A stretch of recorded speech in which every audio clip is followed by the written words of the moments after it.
I was telling people like, let's get together and make a business and do this and do that, and a lot of people didn't see it. They were like, nah, it's not going to be accepted. Graffiti's not mainstream. But it's like, whether you want it to or not, it's going to become mainstream, you know, and people didn't really understand that. And you know, one of the misconceptions people have about graffiti is they always say, well, you know, people who do graffiti is because they're ignorant, or they have too much time on their hands, or they're just delinquents or whatever.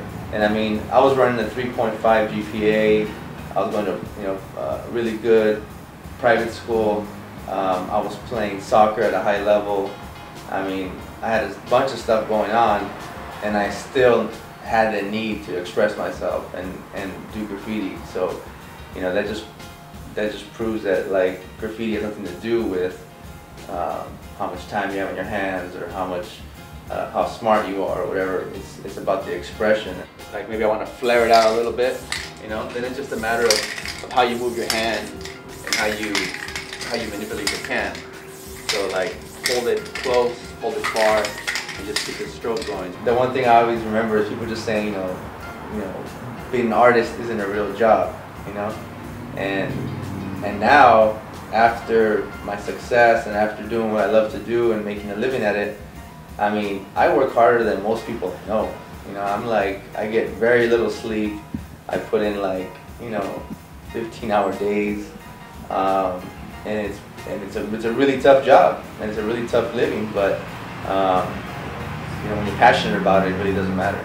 In reality, I just want to do my own thing. I want to create my own shoes. I want to create my own gear. I want to create my own car. You know, I want to create my own world. You know what I'm saying? Like, I don't want all these other companies telling me what I should be buying or what I should be doing. I start getting more into saying things about that are either political or environmental, or you know, things that have to do with what's going on now and how we can better our situation, and pointing out things that are wrong. You know, my style of painting is just, it has to do with color. You know, I consider myself a colorist. I figure out all my darks and my light and my midtones, and I start usually with the darks first, laying them in.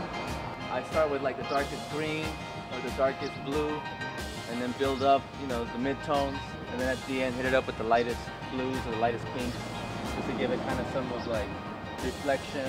Aside from the color, I also like to use shapes, because I think I like to paint my characters like I would one of my pieces. You know, I just like geometrical shapes, so it just gives me a unique style, I think, that other people, you know, don't really do. You know, I'm nowhere close to where I want to be, you know what I'm saying? So I'm really excited because I can see like right over the hill is like where I want to be, you know what I'm saying? So I'm really happy about that, you know. I can't wait to get there. I don't know what it's going to look like, but I know it's around the corner, you know what I'm saying?